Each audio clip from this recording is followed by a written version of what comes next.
네, 그리스도인의 재정 원칙 제2부. 자, 좀 전까지는 제1부를 했고, 이제 오늘부터 제2부를 공부합니다. 재정 사용의 5가지 성경적 원칙. 그러니까 구체적인 내용을 이제부터 5가지 정도 우리가 재정과 관련해서 실천해야 한다는 거죠. 네, 스캔 뜰 때 제가 원래 이렇게 볼펜으로 밑줄을 긋기 때문에 지금 여기 보시면 볼펜 똥이 이렇게 있습니다. 제가 지난 페이지 때 이게 왜 있나 싶었는데 제가 만든 것 같아요. 매 페이지마다 나오기 때문에 그렇게 이게 뭔가 싶어 하지 마시고 볼펜 흔적입니다. 재정 사용의 5가지 원칙을 나가기 전에 다음 페이지 보시면 기본적인 서론적인 내용을 다룹니다. 그것은 공식이 아니라 지혜를 구하라. 5가지 원칙이 있으니까 이것만 잘 실천하면 복 받습니까? 돈 많이 법니까? 이런 식으로 기독교 복음을 혹은 뭐 또는 교회 설교를 그렇게 이제 삐딱하게 보는 사람들이 있죠. 나름 이제 복음에 대해서 돈 버는 거에 대한 또한 기독교에 대하여 관심을 가진 사람이라 볼 수 있겠지만 이 책도 역시 그것을 잘 지적합니다. 그런 공식이 아니라 성경이 말하고 있는 지혜와 지식을 추구하는 것이 중요하다. 그러면서 이 솔로몬의 예를 듭니다. 근데 저는 이제 솔로몬 예가 굳이 여기 나와야 되는가 싶은데, 하여튼 제가 말을 많이 하면 여러분이 책을 안 좋아하니까 일단은 솔로몬 예를 들고 있는데 솔로몬에게 돈을 잘 벌라고 그런 걸 준 건 아니고 여기 보시면 율법을 지키게 하는 왕이 되는 거죠.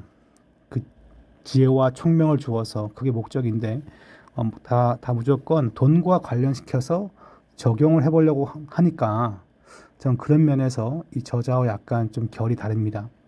여하간에 어떤 재정적인 원칙을 한 몇 가지를 제시할 때 그것만 바라보는 것이 아니라 그 이면에 있는 신령한 지혜를 보는 것이 중요합니다. 그 얘기를 이제 계속하고 있어요.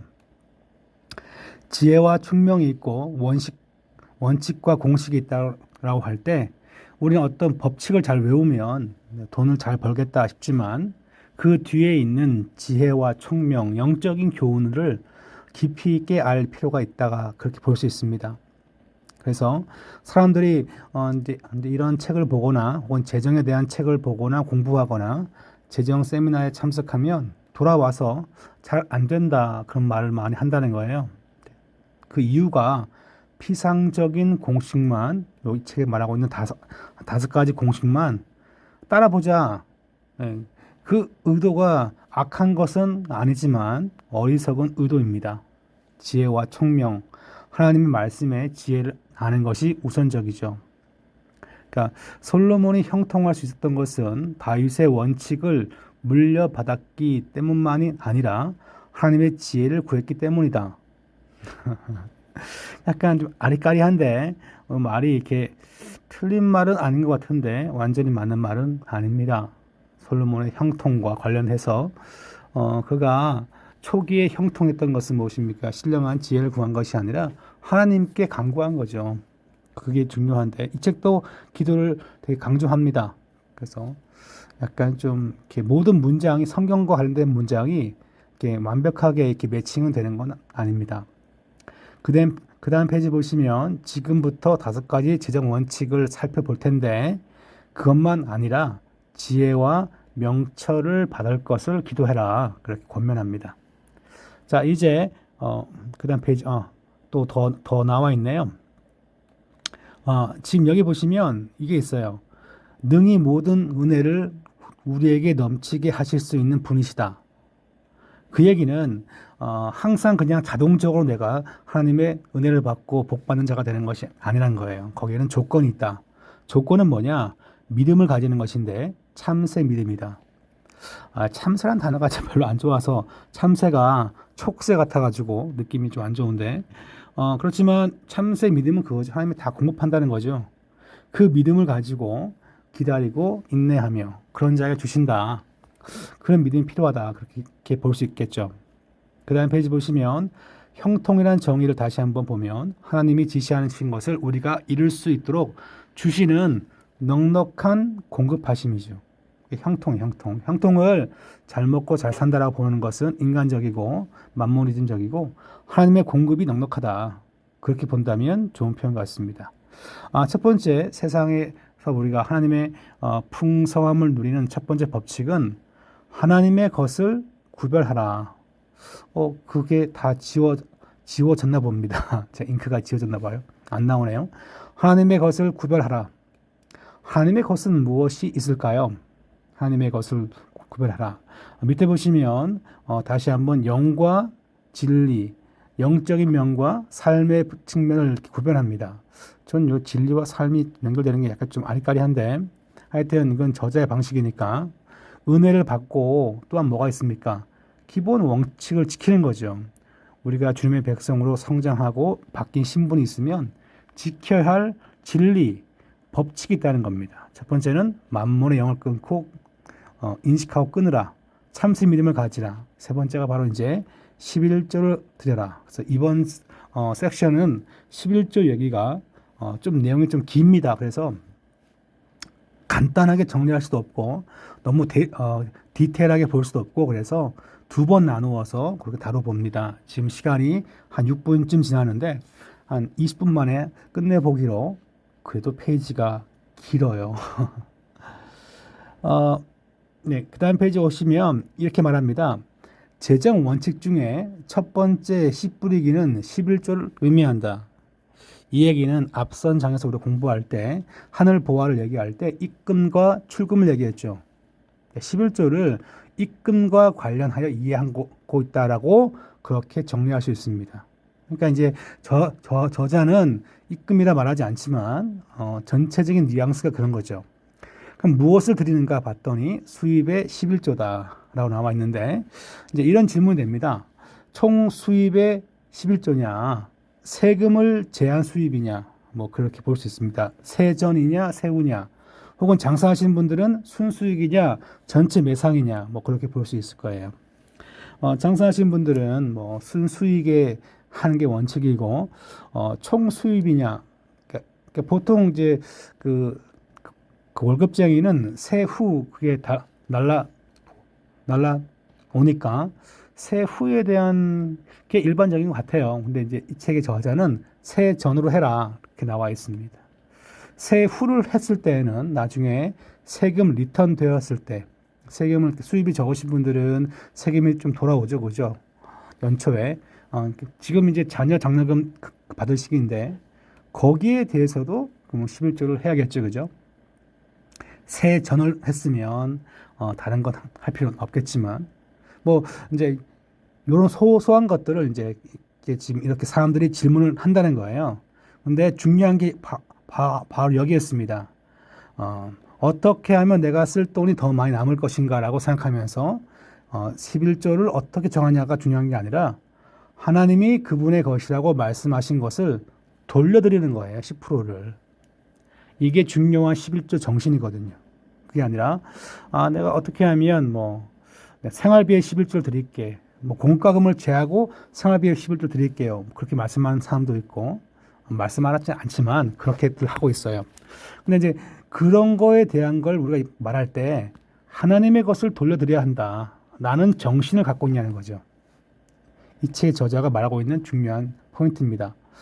그 다음 페이지 보시면 당신이 직장으로부터 정기적인 급여를 받고 있다면 그러니까 수입의 10% 하는 것이고 수익을 내는 사업체라면 수익의 10%가 될 것이다. 그 얘기를 간단히 언급하고 있습니다. 이 책이 좀 11조를 길게 터치하고 있는데 한번 읽어보시면 뭐 그렇게 내용이 어렵지 않고 간단한 내용을 다루고 있습니다. 그러니까 길게 다루지만 어떤 논리적인 걸 다룬 것이 아니라 해야 한다. 그걸 강조하는 책입니다. 그 다음 페이지를 보시면 이렇게 사업을 하시는 분들은 매상의 11조를 하면 망합니다. 그 얘기죠. 그러니까 순수익의 11조다라고 나와 있습니다. 근데 이제 이분은 이제 이렇게 반대 어법을 씁니다. 11조를 알기 위해서 11조가 아닌 것을 빼야죠, 그죠? 속어법입니다. 속어법. 첫 번째, 11조 하면 당신이 모든 재정적 문제가 해결될 것입니다라고 많은 목회자들과 부흥사들과 성경 강사들이 강의를 하지만 잘못된 거라는 거죠. 하나님의 것을 하나님께 드리는 것인데 그것을 나의 재정 문제를 해결하기 위하여 헌금 생활 잘하면 복 받습니다. 그런 마인드로 하는 것은 잘못되었음을 얘기합니다. 제가 밑줄을 참 많이 쳤네요, 그죠? 그러니까 많은 사람이 어떤 원리나 원칙 뒤에 지혜를 이해하지 못한 채 원칙을 피상적으로만 적용하면 안 된다는 거죠. 11절로 하면 공급자이신 분이 나에게 공급을 하신다. 이게 한편 틀린 말은 아닌데 70~80%는 틀린 말이에요. 그걸 이제 이 책의 저자가 얘기하고 있는 것입니다. 당신의 재정적인 문제에 대한 해답은 당신과 예수 그리스도의 관계 그리고 당신의 하나님을 향한 신뢰에 있는 것이다 라고 나와 있습니다. 그러니까 관계와 신뢰가 중요한 거죠. 근데 이제 사실 이제 이런 문장을 또 가르쳐 주면 또 이런 문장을 한번 읽어보면 어떤 분은 그래요. 하나님 제가 이제 헌금을 한동안 하지 않겠습니다. 저에게 자유함을 주세요. 그리고 양심의 자유함이 있다라고 스스로 밝히지만 그것은 자기 합리화가 대부분입니다. 그러니까 계속 그걸 터치하지 않고 기도하고 찬송하니까 내 마음이 좀 껄끄러운 거죠. 근데 이제 드리지 않겠습니다. 하나님 힘듭니다. 뭐든지 간에. 그래서 근데 자신은 예수님의 복음 안에서 자유롭다는 거예요. 그게 정말 주님과의 관계와 신뢰가 돈독한 관계에서의 설명인가? 아니면 자기가 만모니즘에 빠진 것을 합리화시키는 말인가? 상당히 심각한 말이고 우리가 이렇게 메스로 이렇게 딱 그어서 분별할 그런 눈이 필요합니다. 그 다음 페이지 보시면 또 어떤 사람은 11절을 하면 재정적인 저주를 막을 수 있다. 하나님이 나한테 뭐 해코지 할까봐 그런 생각을 한다 사람들이 덜어 있죠. 근데 이제 이 저주를 제거하는 것은 주님의 능력과 그의 피에 대한 믿음뿐이라는 것을 저자가 얘기합니다. 그 다음 페이지 가시면 11조를 어디에 할 것인가 라고 한다면 창고에 드리라 라는 단어를 쓴 거 보면 저자는 그것을 섬기고 있는 봉사하는 교회에 바칠 그렇게 드릴 것을 얘기합니다.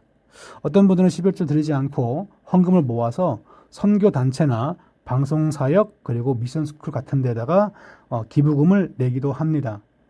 어떤 분은 11조를 모아서 교회 행사할 때 50만 원, 100만 원, 이렇게 200만 원 내시는 분도 있었습니다. 있었는데 결말은 참 그게 교회의 덕이 되지 못하고 두 번째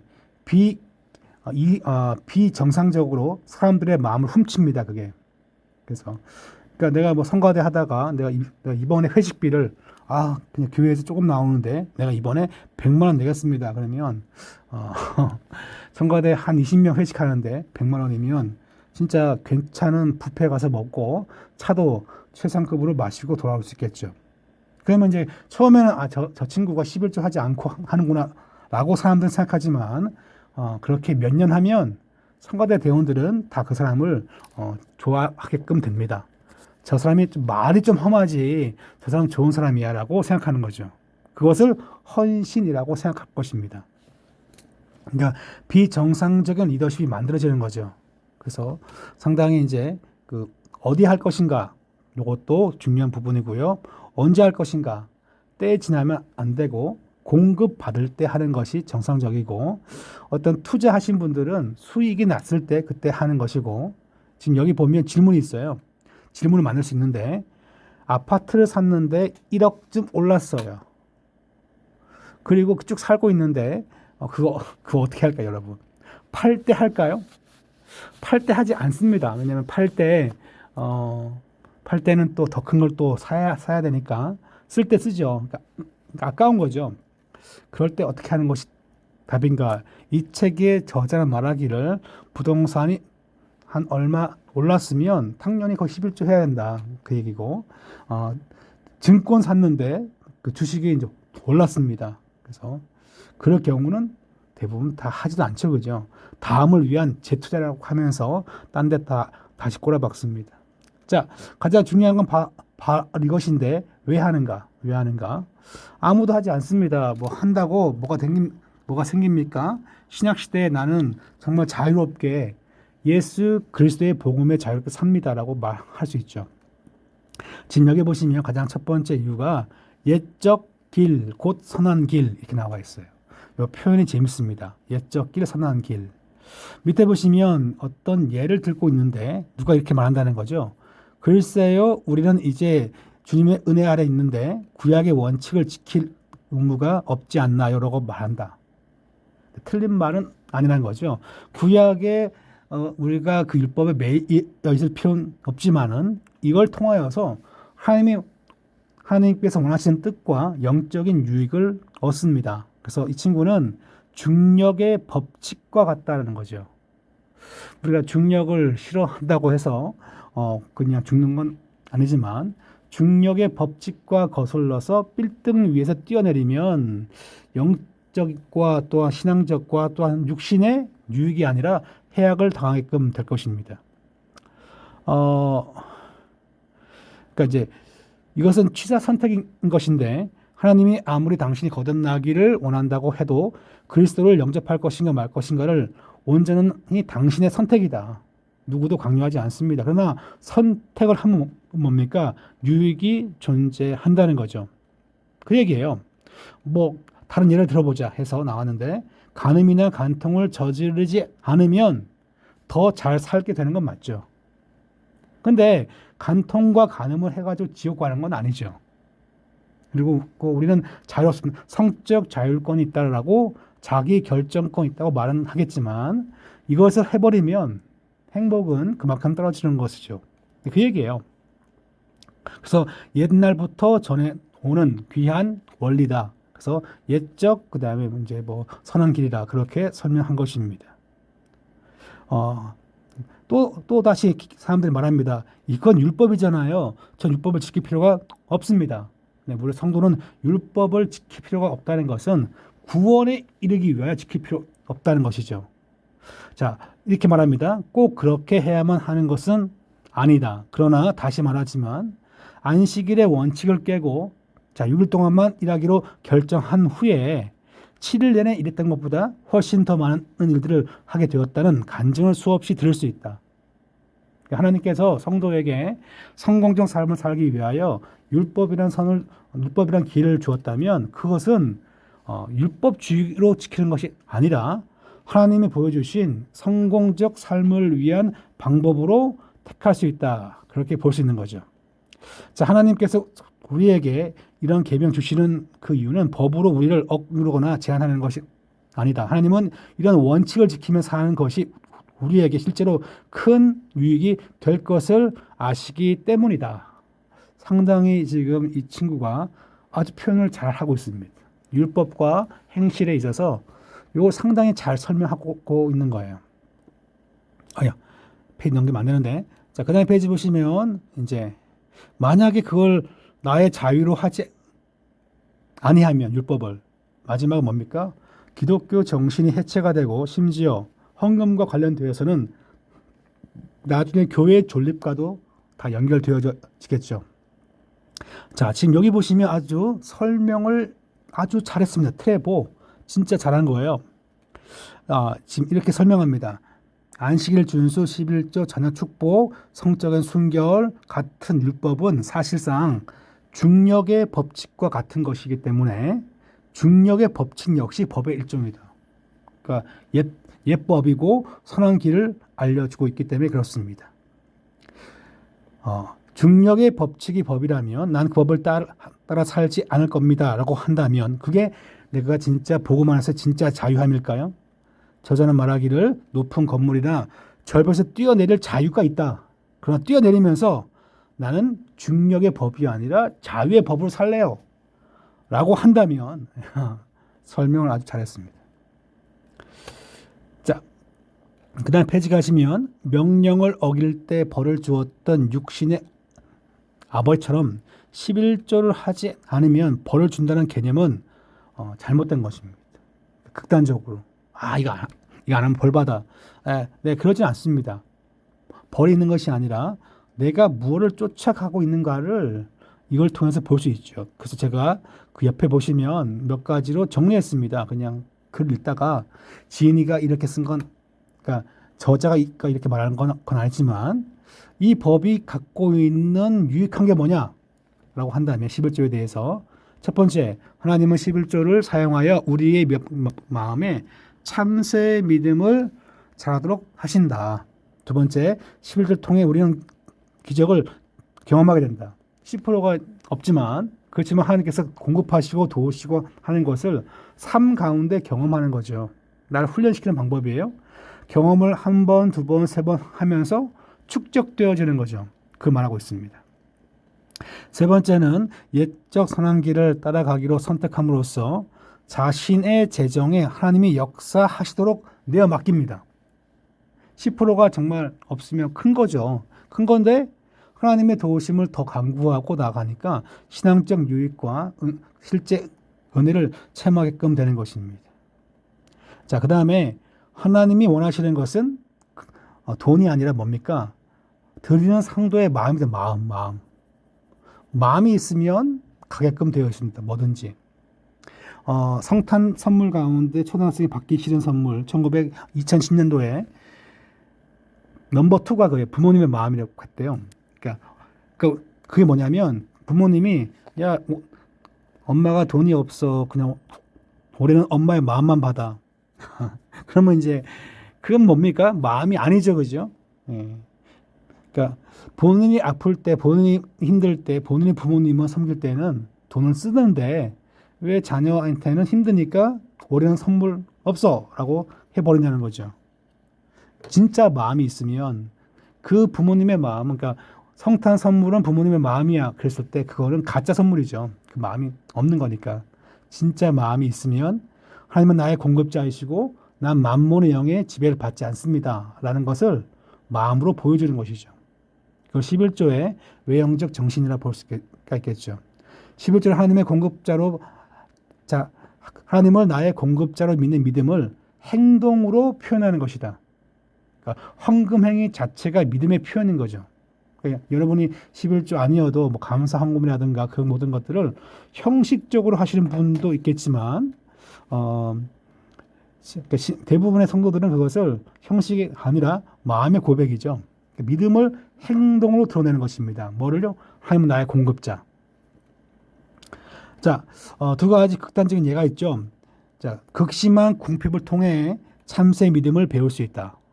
아무것도 없으니까 날마다 먹여주시는 분을 경험할 수 있겠죠. 그러나 반대로 이 역시 믿음을 이런 방법으로 참새 믿음을 배울 수 있지만 나는 하나님이 기뻐하시는 방법은 11조를 통하여 참새 믿음을 배운다. 저자가 말합니다. 10%가 남아도는 사람은 별로 없다. 항상 타이트하죠, 그죠? 자, 그렇지만 이걸 통하여서 일관성이 있는 11조가 참새 믿음이라는 게 정말 뭔가 때마다 공급자 되신 주님을 배울 수 있는 도구가 되는 것을 볼 수 있습니다. 자, 아마 여기까지 것 같은데 반 페이지가 더 있네요. 네, 이 친구에 보면 또 몇 가지 얘기가 더 나와 있는데 전체적인 포인트는 아니고 지금 여기 보시면 이 친구는 11조를 은혜 하늘 계좌를 오픈하는 최소 잔액이다. 그 얘기합니다. 미국의 은행 가면 보통 700불, 800불, 900불 정도 항상 그 금액이 채워져 있지 아니하면 계좌 유지비가 나와요. 그거 진짜 아까워요. 제가 가가지고 막 따왔더니 저한테 묻는 거예요. 너의 직업이 뭐냐니까 내가 신학교 학생이니까 그럼 너는 스튜던트 어카운트를 만들어라. 그래서 그렇게 바꿨어요. 그랬더니 최소 유지 비용이 없더라고요. 그러니까 학생임을 증명하면 그렇게 이제 학생 계좌는 이게 필요 없는데 대부분의 일반 계좌는 한 달에 800불, 900불 이상 항상 그 계좌에 있어야 한다는 거죠. 그것은 이제 최소 잔액인데 지금 저자는 11조를 그렇게 이해합니다. 그러니까 저자는 그래서 입금을 뭘로 이해하는가? 헌금한다는 것이고 출금은 뭐냐? 기도하면서 주님의 응답으로 공급받는 것으로 그렇게 이해합니다. 예, 이제 이렇게 보시면 설명을 이제 그렇게 은행 계좌와 뭐 그런 걸 잘 설명했는데 어떤 설명은 아주 잘합니다. 이 저자가 꼭 한번 천천히 읽어보시기 바랍니다.